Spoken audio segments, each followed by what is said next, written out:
August 26, 1346. A cold rain falls over a muddy field near the village of Crécy in northern France. On a low ridge, fewer than 9,000 exhausted English soldiers brace themselves for what looks like inevitable annihilation.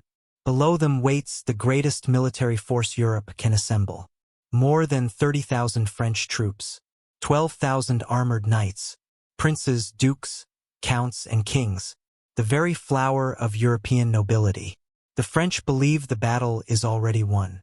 They are superior in numbers, wealth, armor, and tradition. Their confidence is so absolute that highborn lords openly quarrel over who will have the honor of killing or capturing the English king. This is not an army expecting a fight. It is an aristocracy preparing for a victory parade. For hours later, the field tells a different story. More than 1,500 French nobles lie dead in the mud. Princes, dukes, lords whose armor once cost more than entire villages earn in a lifetime. The blind king of Bohemia lies among them, sword still in hand. The sacred French battle banner is abandoned in the dirt. And the English, they have lost roughly 40 men. Not 400, 40. In a single afternoon, 5 centuries of armor dominance collapse. Not to other knights, not to better nobles, but to commoners armed with wood and string. This was the Battle of Crécy, the day medieval warfare drowned in the mud.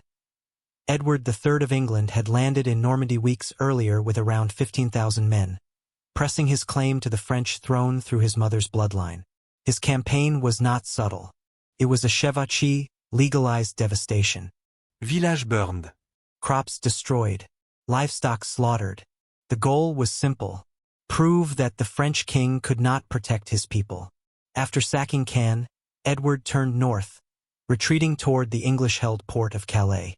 Exhausted, low on supplies, and deep in enemy territory, his army should have been trapped and destroyed. Then the French finally caught him. Philip VI of France had raised the largest host Christendom had seen in generations.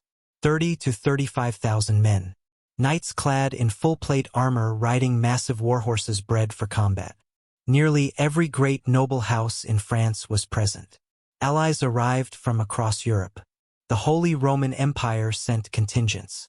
The King of Bohemia came with his court. Knights from Moravia joined the host. It was a medieval gathering of champions, united by one goal: English blood. For 500 years, the mounted knight had ruled European battlefields. Infantry existed to be trampled. Archers were irritants, not threats. Real men fought sword to sword, lance to lance on horseback. The French knight was the tank of his age, trained from childhood, armored head to toe, riding an animal that could weigh over 1,000 pounds. Their equipment cost more than peasants could earn in multiple lifetimes. Edward III understood something his enemies did not. Numbers and nobility meant nothing if they could not reach him alive. He chose his ground carefully, positioning his army on a slope that forced the French to attack uphill. He divided his forces into 3 defensive blocks and placed his archers in a wide V formation to create overlapping fields of fire. Then he did something no king in Europe had ever dared. He ordered his knights to dismount. English nobles were to fight on foot, shoulder to shoulder with peasants.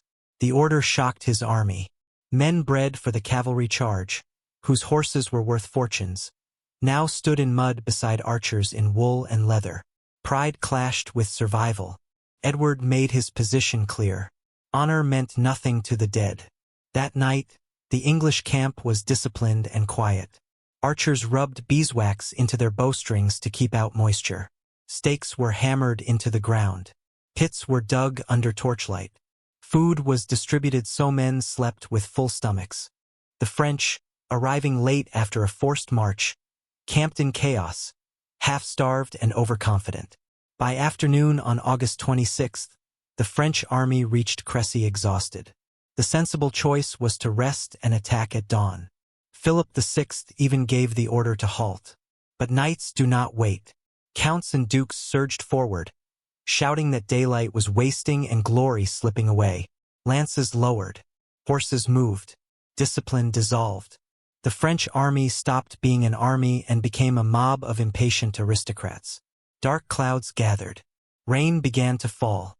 The English calmly unstrung their bows and tucked the cords under helmets and cloaks. The Genoese crossbowmen hired by France were not so prepared. Their strings stretched and sagged in the rain, cutting their power nearly in half. The Genoese advanced without their pavis shields, which were still with the baggage train. They loosed their first volley. Most bolts fell short. Then the English replied. 5,000 longbows released together. Witnesses said it sounded like thunder. Arrows filled the sky. Each archer fired up to 12 shafts a minute. Tens of thousands of arrows fell every 60 seconds. The Genoese had no cover, no time to reload. Panic broke them. They fled. And then madness erupted. French nobles charged straight through their retreating mercenaries. Knights cut them down for blocking the advance. The Genoese were slaughtered by the very men who had hired them. Then came the main assault point. 12,000 armored knights charged uphill through mud and corpses into a storm of arrows. At long range, arrows struck horses' eyes, legs, mouths. War horses screamed and collapsed, becoming walls of flesh. Knights crashed into the fallen. Momentum vanished. At closer range, bodkin-tipped arrows pierced visors, armpits, and joints. Even when armor held, the impact was like being struck with a hammer. Men inside their steel shells were battered senseless. Charge after charge followed. 16 in total, each more desperate than the last. When arrows ran low, English archers ran forward, pulled shafts from the dead, and fired them back. Then rode the blind king of Bohemia. Blind for nearly a decade, he refused to retreat. His knights tied their horses together so they could guide him forward. He charged into the English lines, striking at sound and shadow. He and all his companions were cut down instantly. His body was later found still bound to theirs, sword in hand. By nightfall, the field was a slaughterhouse. Philip VI himself was wounded and dragged away. The sacred French banner lay abandoned. English soldiers finished wounded nobles with knives and clubs. At dawn, over 1,500 nobles were dead. English losses numbered around 40. The imbalance was so extreme that chroniclers called it divine intervention. But it wasn't divine. It was discipline, preparation, and a weapon worth 10 shillings destroying armor worth 1,000 pounds. Crécy shattered the myth of knightly supremacy. Nobility through combat died in the mud. The longbow proved that training, tactics, and technology mattered more than blood. For weeks afterward, crows feasted so heavily on noble flesh they could barely fly, and medieval warfare was never the same again.